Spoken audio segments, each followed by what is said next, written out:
जब ये बीजेपी के लीडर हमारे किसान भाइयों की, उनकी दस्तार की वजह से, उनकी पगड़ी की वजह से जो इधर बॉर्डर्स पर बैठे हुए अपनी जेन्युइन डिमांड्स रख रहे थे, आप उनको खालिस्तानी बता रहे थे। इन दंगों को कराने में बीजेपी और आरएसएस हरमंदर साहब पे अटैक कराने में कब माफी मांगेगी? मैं उनसे ये पूछना चाहता हूं कि जो तुम्हारा रोल था, जो उस समय की कांग्रेस की सरकार थी, वो अटैक नहीं कर रही अकाल तख्त पे, और जहां ये अटैक के और कारण उन्होंने किए होंगे, वहां सबसे बड़ा एक ये भी कारण था कि जी पूरे देश में इन्होंने आंदोलन चलाया और जुलूस निकाले, अडवाणी जी ने उनको लीड किया। 8-9 महीने एजिटेशन की है। उन पर जो नेशनल हाईवेज पर और इंडियन रेलवेज पर जो केसेस बने, हम वापस लेंगे। उन आदमियों को प्लेन में अभी तक कभी ये नहीं हुआ कि हिंदुस्तान में किसी ने फ्लाइट पर रिलीजियस हमारे सिंबल्स की वजह से उनको फ्लाइट से उतार दिया गया। किसानों की एक मीटिंग में आपने ये वाइडली रिपोर्टेड था सारे जी, दिल्ली के एयरपोर्ट से उनको नीचे उतार दिया। जिम्मेवार हैं जो यहाँ दंगे हुए, लेकिन साथ में ये भी कहना चाहता हूँ कि जहाँ हम खुद कह रहे हैं, मैं एआईसीसी के ऑफिस में बैठकर कह रहा हूँ कि 84 में जो अटैक हुआ हरमंदर साहब पे, वो गलत था। कंट्रीब्यूशन क्या है देश की आज़ादी में, उसको आज़ादी को बरकरार रखने में, और क्योंकि अभी लीडर वो अपोजिशन इलेक्ट हुए थे, तो उन्होंने ये बात कही कि हमारी पार्टी जो है और हमारी सोच जो है, वो हिंदुस्तान में सभी रहने वाले, दलित हों, पछड़े हों, बैकवर्ड क्लासेस हों, मिनॉरिटीज़ हों, कोई भी सेक्शन हो, जहाँ भी कहीं गवर्नमेंट अंडर द कॉन्स्टिट्यूशन किसी से भी नाजायज़ करेगी, हम उसका साथ देंगे। ये बेसिक बात इतनी थी। और ये बिल्कुल ये जो बात इन्होंने कही और सामने लेकर आए, वो तो एक सिख भाई बैठा हुआ तो उसका नाम पूछा, और उन्होंने कहा कि हालात ऐसे बन रहे हैं देश में जहां हर आदमी को लिंग्विस्टिक बेसिस पर, स्टेट्स को, मिनॉरिटीज़ को, ज़ात पात पर टारगेट करने की कोशिश की जा रही है। और मैं ये विश्वास दिलाना चाहता हूँ कि हमारा जो इंडिया ब्लॉक है, और विशेष तौर उनका जो रोल है, वो हम सभी उन सभी को सपोर्ट करेंगे। और मैं ये बात यहाँ ये पूछना चाहूँगा अपने बीजेपी के भाइयों से कि आपने ये हर बात कोई चीज़ आउट ऑफ प्रोपोर्शन छेड़ने की आप कोशिश करते हो। सबसे पहले तो जो राहुल जी ने बात कही, हम उसका स्ट्रांगली समर्थन करते हैं। सारे पंजाब में भारी पैमाने पर उनको इस बात की सपोर्ट मिली, क्योंकि जो भी उन्होंने कहा काफ़ी हद तक उसमें असलियत थी। क्योंकि आप सबसे पहले देखिए कि फार्मर्स जो हैं, वो एक धर्म से विश्वास, एक धर्म के नहीं हैं। जो एजिटेशन चली इधर 11 महीने, मैं भी तब मेंबर ऑफ पार्लियामेंट था, और वो एजिटेशन अकेली पंजाब तक कन्फाइन नहीं थी, सारा हरियाणा उसमें इन्वॉल्व था, राजस्थान था, यूपी के बॉर्डर के लोग थे, वेस्टर्न यूपी के थे, दिल्ली के थे, उत्तराखंड, बहुत दूर से साउथ इंडिया के भी लोग आ चुके थे, इधर आए हुए थे। मगर आप देखिए कि 11 महीने बीजेपी की गवर्नमेंट ने इतना भी नहीं किया कि बॉर्डर पर हमारे प्राइम मिनिस्टर ने टाइम भी नहीं निकाला कि 10 मिनट जाकर जो किसान भाई देश का पेट पालते हैं, उनकी हम जेन्युइन डिमांड्स जो हैं, उनकी बात तो सुन लें। और मुझे पता है, हम मेंबर ऑफ पार्लियामेंट थे, महीना, 1.5 महीना, 2 महीने ना लोकसभा चल पाई ना राज्यसभा चल पाई, क्योंकि इन बिल्स पर यह बात करने को भी तैयार नहीं।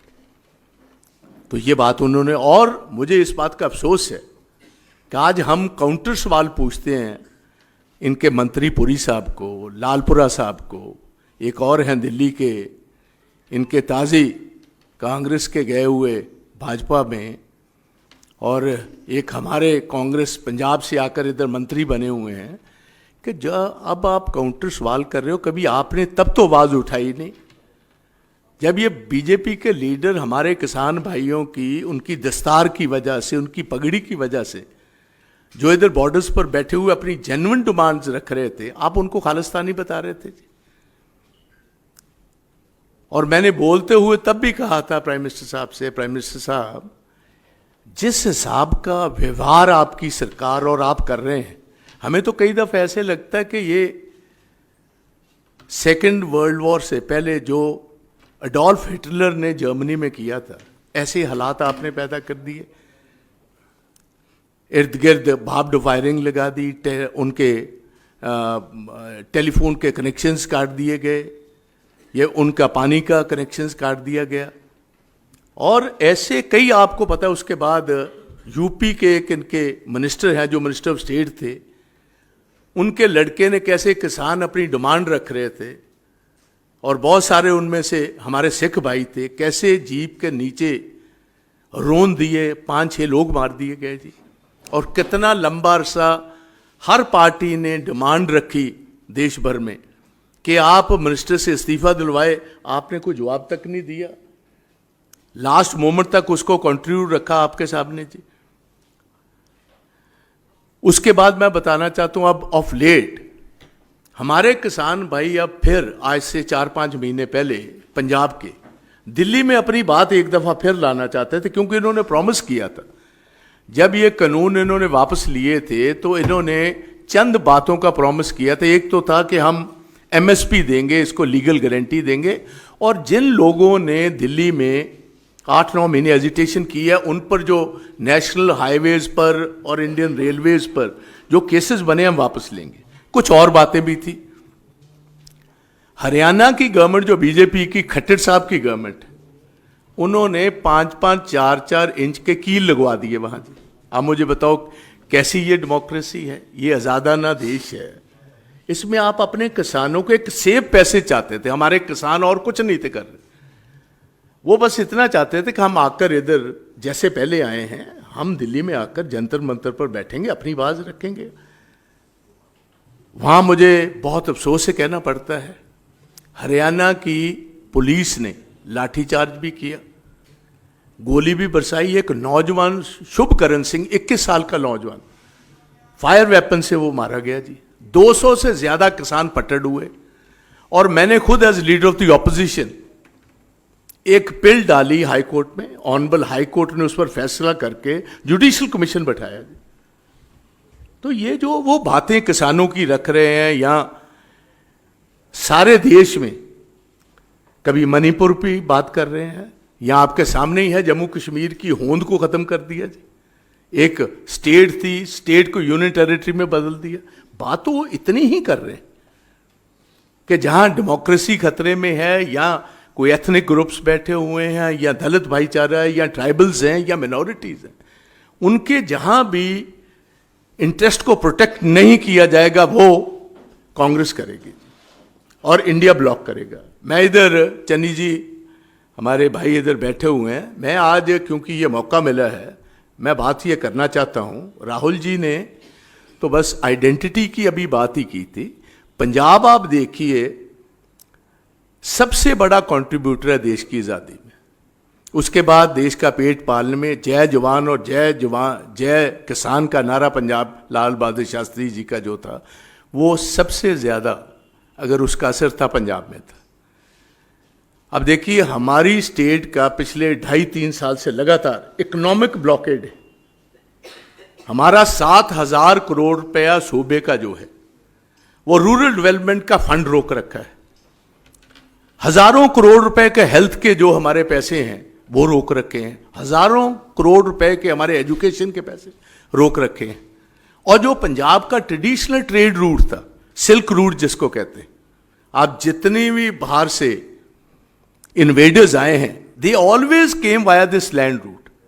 और आज पंजाब देखिए, सारे जो जहां भी प्रफुल्लित सूबे हो रहे हैं उनके अपने पोर्ट्स हैं। पंजाब में कोई पोर्ट नहीं है, हमारे पास एक ड्राई पोर्ट ही है, वो अमृतसर है, गुरुओं की नगरी है। आपने 10 साल से उसको भी बंद करके रखा हुआ है। पंजाब को इकोनॉमिकली परेशान किया जा रहा है जी।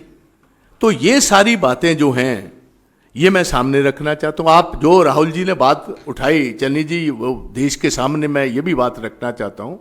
आज से 15-20 दिन पहले 4 किसान लीडर तमिलनाडु में दिल्ली से फ्लाइट लेने के लिए टिकट्स हो चुकी थी, बोर्ड किया प्लेन।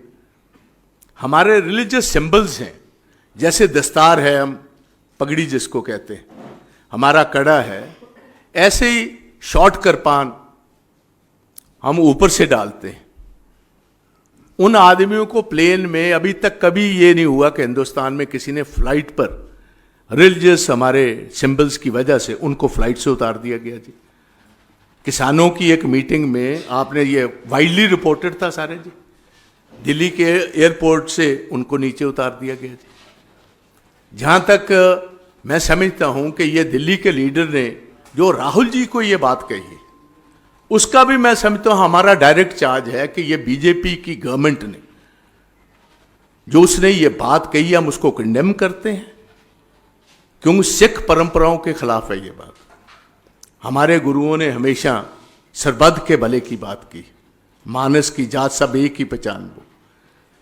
आप एक नौजवान लीडर को, जो leader of the elected leader of the opposition है, विद कैबिनेट रैंक है, जितनी इनकी पार्टी के पास है उनसे चंद मेंबर कम है इंडिया ब्लॉक में, आप उनको मारने की धमकी दे रहे हो, फिजिकली एलिमिनेट करने की धमकी दे रहे हो। और मैं समझता हूं कि ये उसकी जुबान से ये बीजेपी वालों ने ये इनडायरेक्ट थ्रेट जो है वो दिल्ली के लीडर से इनका धुलवाया हुआ, ये हम कंडेम करते हैं। और ये भी बता देना चाहते हैं कि कांग्रेस और कांग्रेस की लीडरशिप और विशेष तौर राहुल गांधी जी इन बातों से डरने वाले नहीं हैं। उनकी जो ड्यूटी है, जो कॉन्स्टिट्यूशन के नीचे हर वर्ग के लिए लड़ाई लड़नी है, मजबूती से वो लड़ेंगे। और सारा हमारा पंजाबी जग जितना है और विशेष तौर स्टेट ऑफ पंजाब है, वो फर्मली राहुल जी के ये जो प्रिंसिपल्स हैं, उनकी जो सोच है उसके साथ है। तो इसलिए मैं यही बात आज इन कहने आया। और उसके साथ मैं और भी कहना चाहता हूँ, ये अकेले 4 आदमी नहीं है। इनकी member of parliament Kangana Ranaut आप देखिए, जैसी वो बातें करती है, हमारी माताओं हमारे बहनों पर ये चार्ज लगा दिया किसान की मूवमेंटों में कि ये पैसे लेकर मूवमेंट में हिस्सा ले रही है। इससे ज्यादा शर्मनाक बात क्या होनी चाहिए। आज भी सब, जब भी वो कोई बात करती हैं, हमेशा कम्युनिटीज में डिफरेंसेस डालने की बात करती हैं। और बीजेपी वालों ने एक वार्निंग दी, वार्निंग इस ढंग की थी क्योंकि उनको पता था इलेक्शंस होने वाली हैं और इसका कहीं असर होगा। अपने आप को डिस्टेंस वे किया है, but they have taken no firm action against Kangana Ranaut. या तो पार्टी से निकालते, हम भी समझते आप उसकी विचारधारा से सहमत नहीं हो। आप ये दिल्ली का लीडर जो है, आज के दिन तक क्या आपने कोई एक्शन उसके साथ उसके खिलाफ लिया है? मुझे अफसोस है इन लोगों पर। और एक नया पंजाब का मिनिस्टर बना है जी, अभी वो तब्दील होकर गया है। मुझे तो हैरानी होती है। पीछे पीछे मैं भी मेंबर ऑफ पार्लियामेंट, पहले लोकसभा में था फिर राज्यसभा में था। सबसे ज्यादा अगर किसी को इज्जत मान राहुल जी देते थे तो उस नौजवान को देते थे जी। और आपने क्योंकि एक छोटी सी मिनिस्ट्री लेने के लिए आपने इतना बड़ा कदम उठा लिया, एक सारा परिवार जो एक नामी परिवार है उसको बदनाम करने की कोशिश की। तो इस बात पर मैं अपनी तरफ से, अपने मेरे बाद चन्नी जी अपनी बात भी रखेंगे। So we stand firmly with what Rahul ji has said. और मैं इनको, बीजेपी वालों को इतनी बात कहूँगा, देश को एक रखने की कोशिश कीजिए। आप ऐसा आउट ऑफ कंटेक्स्ट बात निकाल कर और ऐसा काम ना कीजिए जिससे हमारी बदनामी। तो मैं इतना ही कहना चाहता हूँ। अब चन्नी जी अपनी बात रखेंगे। Thank you.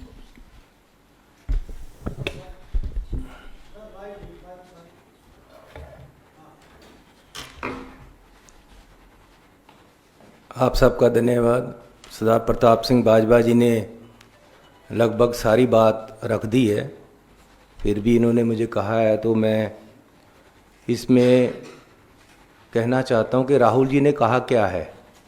राहुल जी ने बोला है, एक सिख नौजवान को संबोधन करते हुए उन्होंने कहा, fight is about whether he है as a Sikh is going to be allowed to wear his turban in India, or he as a Sikh is going to be allowed to wear kara in India, or he as a Sikh is going to be allowed to go to Gurdwara in India. And thus that's what the fight is about, and not just for him, for all religions. उन्होंने चिंता जाहिर की है कि जिस तरीके से देश में दलित, एससी, एसटी, ओबीसी और मिनॉरिटीज़ को ट्रीट किया जा रहा है, और जिस तरीके से इनके खिलाफ एक जहाज छेड़ा हुआ है बीजेपी ने हर तरीके से, आने वाले समय में ऐसा होगा या हो सकता है कि सिखों को टर्बन पहनने की भी अनुमति ना हो। क्या वो होगी या नहीं होगी, ये चिंता जाहिर की है, और एक वैलिड चिंता है। उन्होंने सिक्खी की बात की है, सिखों के हक में बात की है, हम उनकी सराहना करते हैं। और जिस तरीके से उन्होंने सिख धर्म के प्रति अपनी श्रद्धा दिखाई और श्री हरमंदिर साहिब में जाकर सेवा भी की है, अक्सर जाते हैं, उससे सिख उनसे प्रभावित हैं। और ये जो जहाद अब जिस तरीके से बीजेपी इस उनकी जो स्टेटमेंट है इसको मिस इंटरप्रेट कर रही है, वो एक्चुअली क्या है, वो ये नहीं कह रहे हैं कि जी ये बाहर जाकर बोला है इसलिए बदनाम हो गए हम।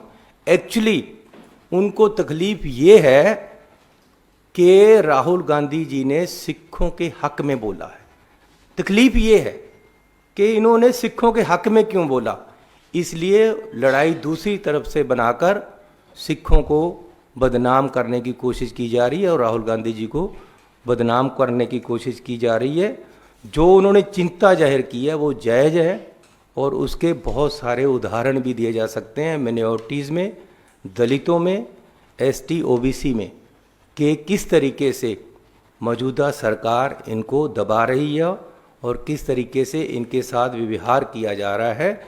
जो भी किसानी की बात करता है, जो पंजाब की बात करता है, जो सिखों की बात करता है, जो मिनॉरिटी की बात करता है, जो एससी एसटी की बात करता है, उसको या खालिस्तानी कहा जाता है या देश विरोधी कहा जाता है। ये कोई नई बात नहीं है।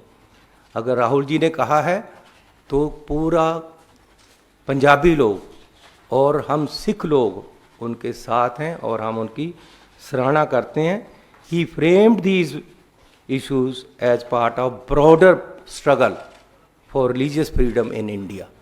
So राहुल जी ने जो बोला है हम उसके साथ हैं, और बीजेपी सिखों की भावनाओं के साथ खेलना बंद करे।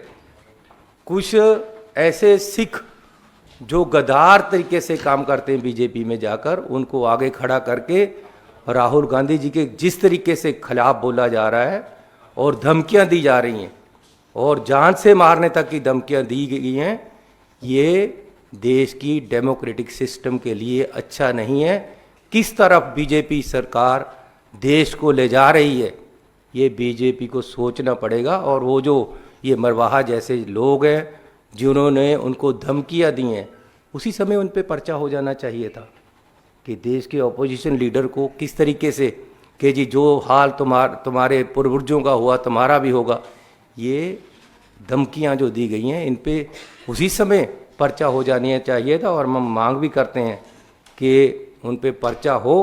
और ये जो सारा कुछ हो रहा है इलेक्शन को देखकर, जो मेन मुद्दे हैं उनसे ध्यान लोगों का भड़काने के लिए, उनकी इंटेंशन डाइवर्ट करने के लिए ये सारा कुछ हो रहा है।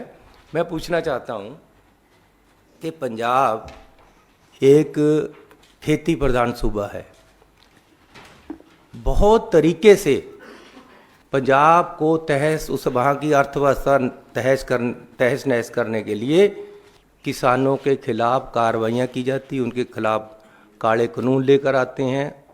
इस बार भी ये झोने की फसल है, पैडी, वहाँ आज तक शैलरों में चावल रुल रहा है, उठाया नहीं गया। हर शैलर वाले को 1 से 10 करोड़ रुपए तक का घाटा पड़ गया है। सरकार चाहती है कि पंजाब में खेती ना हो, इसलिए खेती वालों को हैरान किया जा रहा है, उनको परेशान किया जा रहा है, उनके बिजनेस खराब किए जा रहे हैं, उनकी फसल उठाई नहीं जा रही।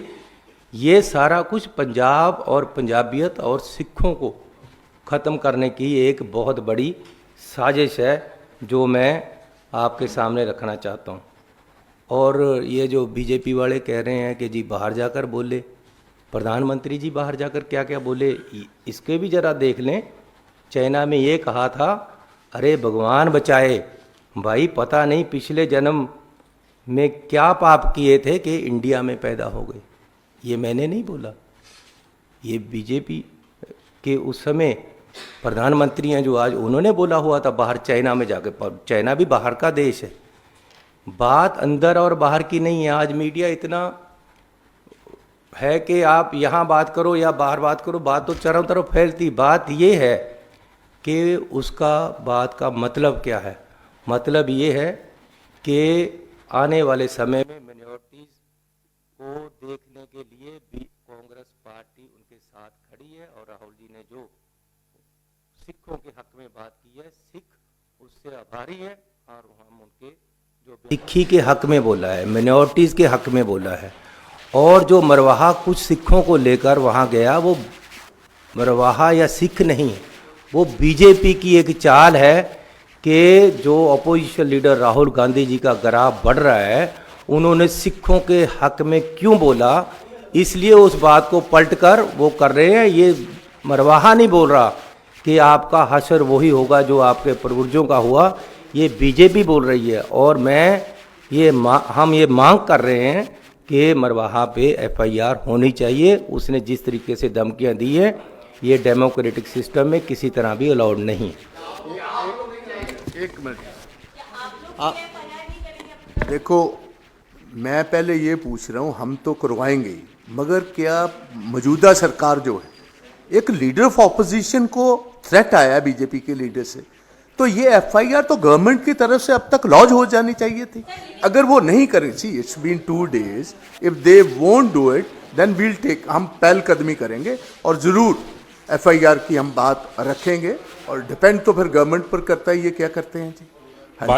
बाजवा साहब, मेरी चन्नी साहब, आप दोनों में से कोई भी जवाब दे दें, मैं तो पूछ रहा हूँ। जैसे कि अगर उन्होंने एक बात बोली है, ये पब्लिक डोमेन में आ रही है बात, और आप कह रहे हैं बहुत सीरियस बात है ये, तो क्या राहुल गांधी की सिक्योरिटी का भी रिव्यू होना चाहिए? क्योंकि एसपीजी प्रोटेक्शन उन्हें पहले मिला हुआ था, अब उनको जो है Z+ मिली हुई है, तो क्या आप इस बयान के बाद से, और क्योंकि और भी ऐसे कई संगठन हैं जो हमेशा उनके निशाने पर पॉलिटिकल लीडर्स रहते हैं, तो क्या सिक्योरिटी रिव्यू की भी आप मांग करेंगे राहुल गांधी की?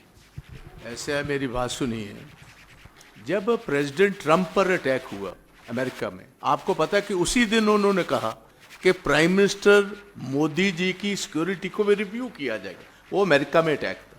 ये डायरेक्ट अटैक हमारे sitting leader of the opposition पर हिंदुस्तान में हुआ, तो ये रिव्यू तो होना ही चाहिए, ये तो कोई दो राय नहीं है। अगर ट्रंप राष्ट्रपति, एक्स राष्ट्रपति अमेरिका में उन पर अटैक होता है और आप इमीडिएटली कहते हो कि मोदी साहब की सिक्योरिटी को भी रिव्यू करना है, तो ऑब्वियसली जो लीडर ऑफ द ऑपोजिशन है, holds cabinet rank government of India, आपका बीजेपी का आदमी कह रहा है, पहले तो हमारी मांग है पार्टी की 100% अब तक, अगर BJP sincere, if they want to maintain democracy in India, agar genuinely they are not with what Marwa has said, they should have registered a FIR by now. And review of Rahul Gandhi ji's security जो है, ये तो periodic है, ये तो इनको regular security का तो काम ऐसे हर दूसरे तीसरे महीने तो ये रिव्यू करते ही रहते हैं, और करनी भी चाहिए। And they have to be more careful if people in the BJP today are trying to warn mister Rahul Gandhi. और सबसे पहले तो, और अगर ये कुछ इस पर कार्रवाई नहीं करते, दैट शोज कि ये तो बेसिकली मरवा नहीं बोला, ये तो बीजेपी की लीडरशिप ने बुलवाया मरवा से। हाँ जी बाजवा साहब, एक मिनट चलो, मेरा आपका प्रश्न है। आपने कहा कि राहुल गांधी जी का समर्थन करते हैं, उनके बयान का समर्थन करते हैं, तो वहां पर डीसी ने भी राहुल गांधी जी ने कहा कि एसएफजे के वैश्विक खालिस्तान जंगल संग्रह अभियान उचित है, तो क्या आप इसके भी समर्थन करते हैं? मैंने तो सुना नहीं कभी ऐसा आप कुछ उस कहा। भाषण को सुनेंगे तो उसमें उन्होंने कहा है, बिल्कुल नहीं कहा, रेफरेंडम की जो बात है, बिल्कुल नहीं कहा। You are misleading everybody I है। am not I misleading. have Yeah. heard his complete address. He has not mentioned this, and I what is condemn his what is being intention done. to talk Don't about? put in words. No, It I'm not seems you are putting. trying to put in words again. कि इधर एक नई controversy शुरू हो जाए। I have heard every single word. Rahul Gandhi is not mentioned, and this is totally out of context that you are saying this. Bajwa साहब एक बाजवा सवाल साहब, है। मेरा सवाल है हाँ जी। Organization, SFJ, he has said that whatever Rahul Gandhi has said over there, and he endorses what is the condition of भाई about पन्नू क्या atrocity. कहता क्या नहीं कहता, हमें जरूरत नहीं है उसकी इंडोर्समेंट की, हमें जरूरत नहीं, कांग्रेस को जरूरत नहीं। We have always stood by the interest of our nation. Punjabis have stood by the interest of the country, Sikhs have stood with the interest of the country, and कोई इंडोर्स कौन करता है वो बात और है। Rahul ji has never endorse this viewpoint, ये मैं बिल्कुल क्लियर करना चाहता हूं। Again a new controversy seems to, इधर ये ऐसे ही लग रहा है कि ये सवाल डाला गया एक नई कंट्रोवर्सी क्रिएट करने का। So we have nothing to, he has said nothing at all on this.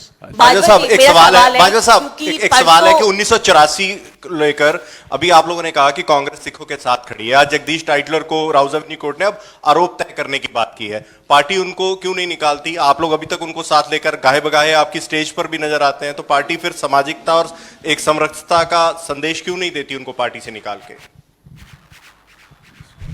हम देखिए, जो दंगे हुए और जो अटैक हुआ, हम उसके लिए एक बार नहीं, कांग्रेस बहुत बार माफ़ी मांग चुकी है कि वो कांग्रेस के टाइम में हुए।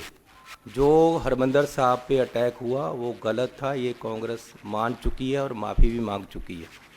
और जिसको सज़ा देनी है, अब 10 साल से बीजेपी है, बीजेपी उन लोगों को क्यों नहीं सज़ा देती और उनकी बात उछालती है, लेकिन उन लोगों को सज़ा नहीं देती जो उसके लिए जिम्मेवार हैं, जो यहाँ दंगे हुए।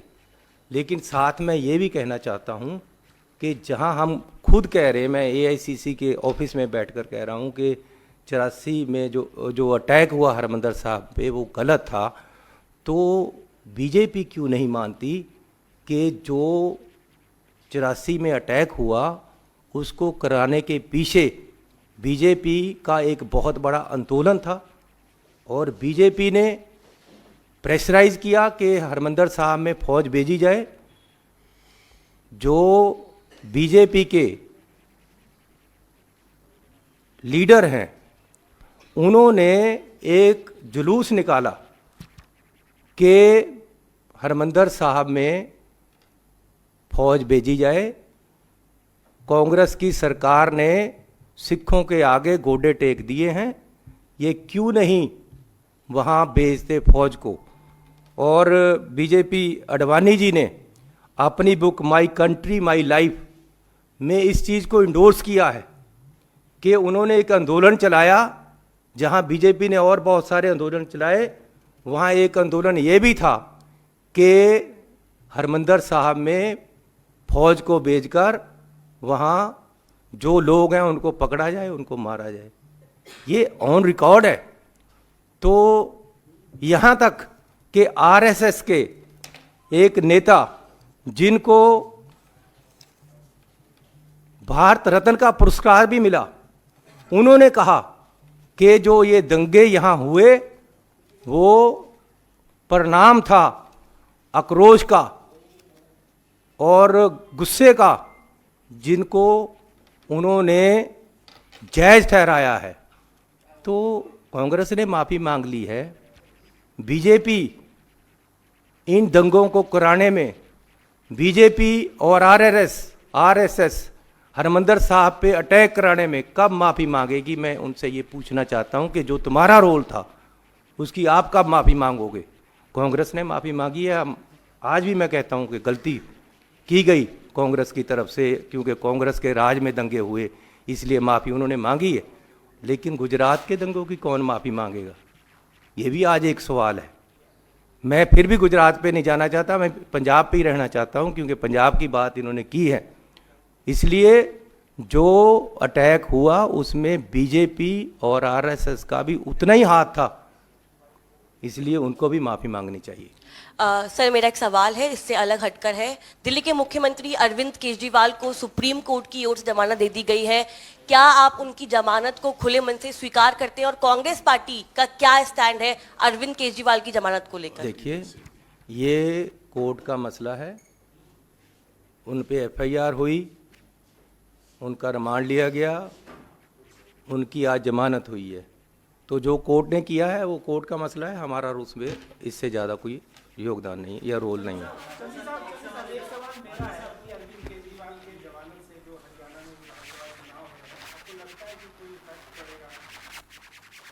इफेक्ट तो आने वाले समय ही बताएगा, लेकिन मैं उससे टिप्पणी नहीं करना चाहता, क्योंकि दूसरी पार्टी के लोग हैं, वो अपने तरीके से अपना इलेक्शन लड़ रहे हैं। वो उनसे क्या इफेक्ट पड़ेगा क्या नहीं पड़ेगा ये तो आने वाला समय बताएगा। चांदी साहब, एक सवाल इधर से है।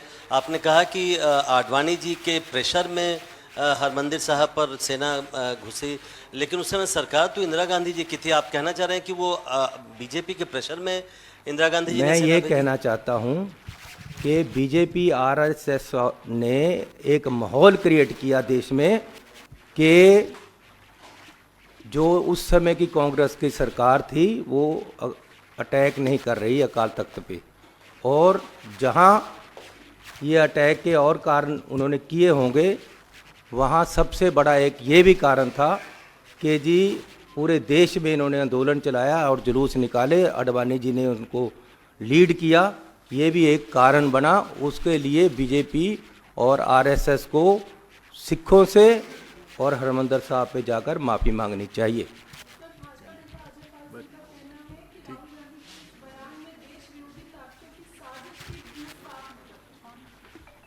देश विरोधी ताकतें वो हैं जो देश को तोड़ना चाहती हैं, जो देश को बांटना चाहती हैं, वो देश विरोधी हैं। राहुल गांधी एक ऐसा नेता है जो देश को एकता करना चाहता है, इकट्ठा करना चाहता है, आगे बढ़ाना चाहता है। धन्यवाद।